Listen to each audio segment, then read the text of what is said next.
What do you think about the NIH now that you were working there? Probably shouldn't be saying this out loud. They might have funded a lab in Wuhan, China, to make Coke. And Pfizer and Moderna was getting a bunch of money from it, from all these vaccine mandates. Roger Cholin is with the National Institute of Health. For other vaccines, like measles or whatever, you had to go through several rounds of approval, but these were accelerated through the approvals. Do you think that the mRNA is safe? It's really affected people with the myocarditis stuff? I think we're all going to learn when it's too late. I think that's important. The lack of effectiveness of the vaccine product. Like the 6-foot rule. Remember that?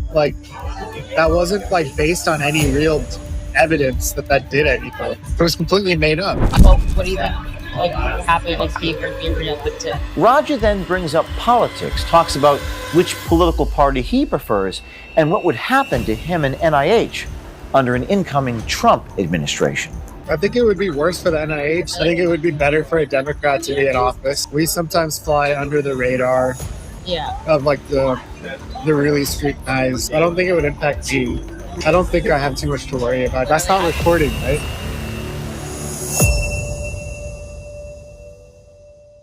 Roger Cholin is with the National Institute of Health, or NIH, and has only been on the job for 2 months. All the other branch chiefs are 55.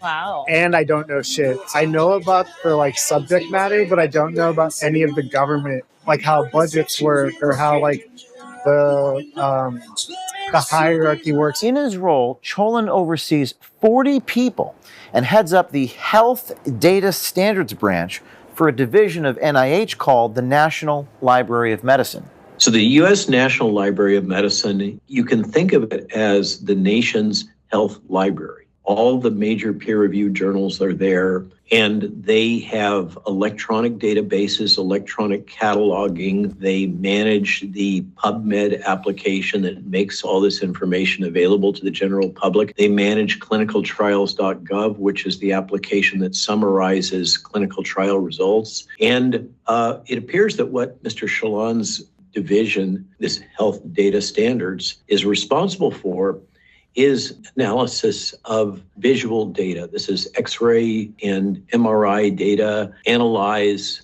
and develop new capabilities that will make these kinds of information and data more generally available for searching.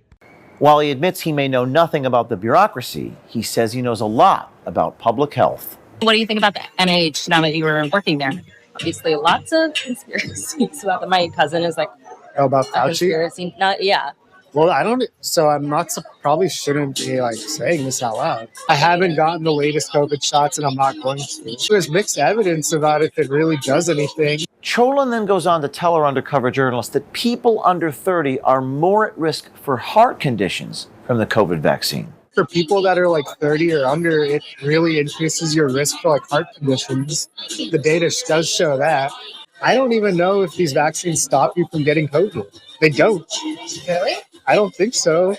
It's supposed to make you less sick if you get it. I don't know if it really prevents the transmission of it. He is speaking casually, candidly, about the risks of the virus, the risks of the vaccine product, particularly as it relates to myocarditis, the lack of effectiveness of the vaccine product. He's saying that it doesn't prevent infection. It doesn't prevent disease. These are statements that I had made back a few years ago that I was called a liar for saying by the Washington Post. But now there is some evidence out that NIAID, National Institute for Allergy and Infectious Disease, that's where Fauci was the director. Okay. They might have funded some labs to do vaccine studies and disease, to prepare for an outbreak. They might have funded a lab in Wuhan, China, to make Coke. But I believe in the science. I don't it seems like too much of a big conspiracy. And generally, now that I'm a Fed, people in the government do want to do the right thing. Everyone's there kind of behind this, at least maybe more so at NIH or in Health and Human Services. People want to help people improve health. Yeah. So I don't know that I believe that these people are all trying to spread a virus and And then like What if they were? Hypothetically. then they should go to jail. If Dyad and Fauci were actually doing this, if the proof comes out that they were funding it, maybe they were actually funding it just to like be prepared and shit went wrong. They were trying to study a virus so that when it did break, if and when it did break, we would be prepared for the response to it. But instead, they accidentally funded the thing that like caused it. I don't know.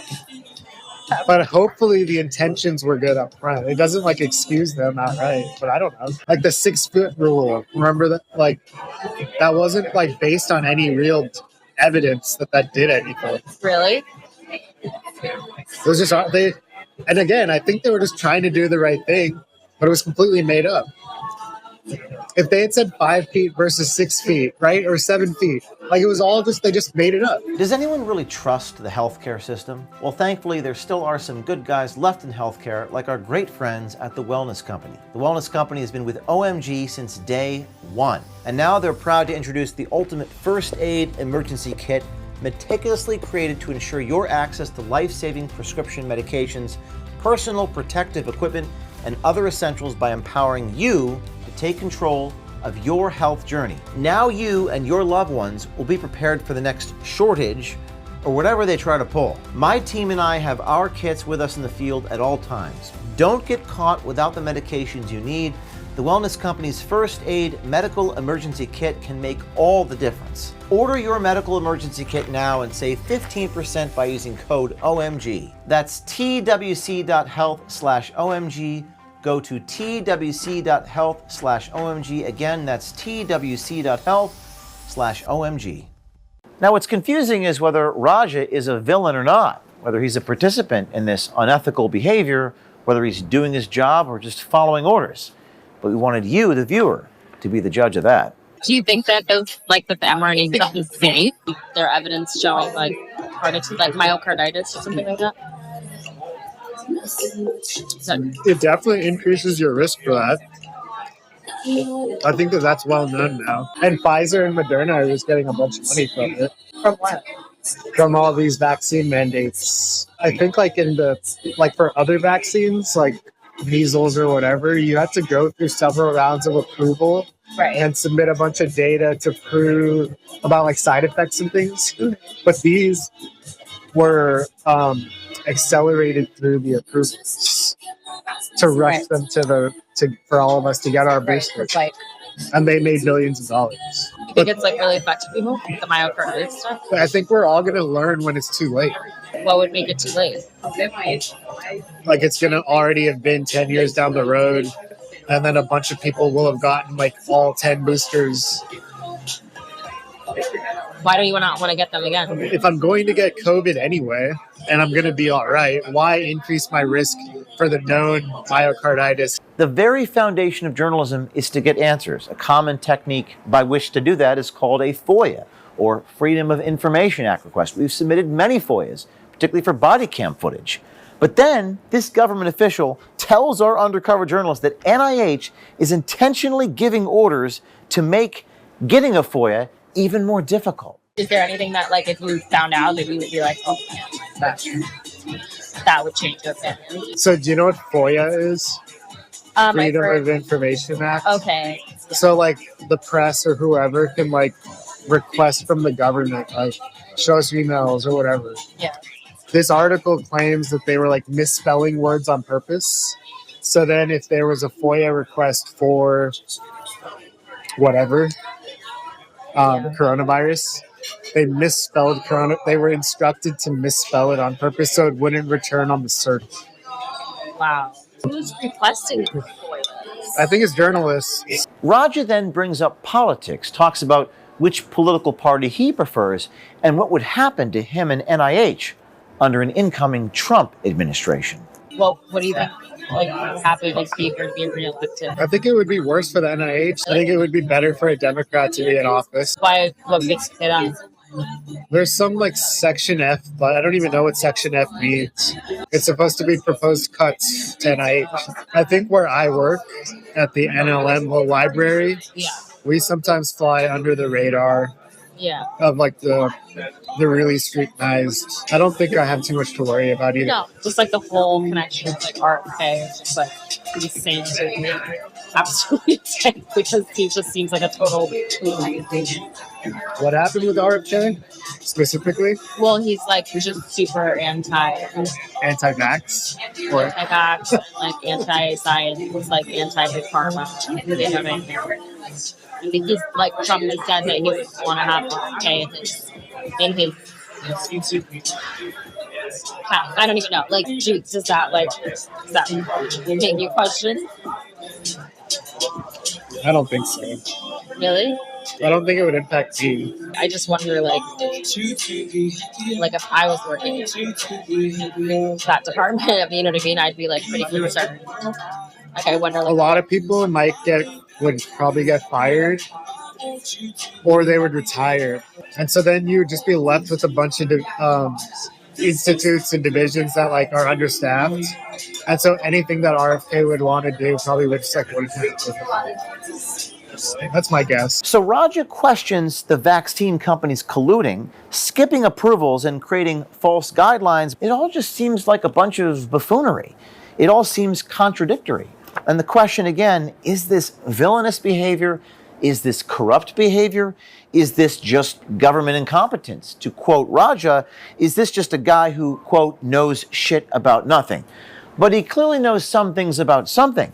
And he says he knows a lot about public health. And the real question is, are these the type of people we want in our government making medical decisions?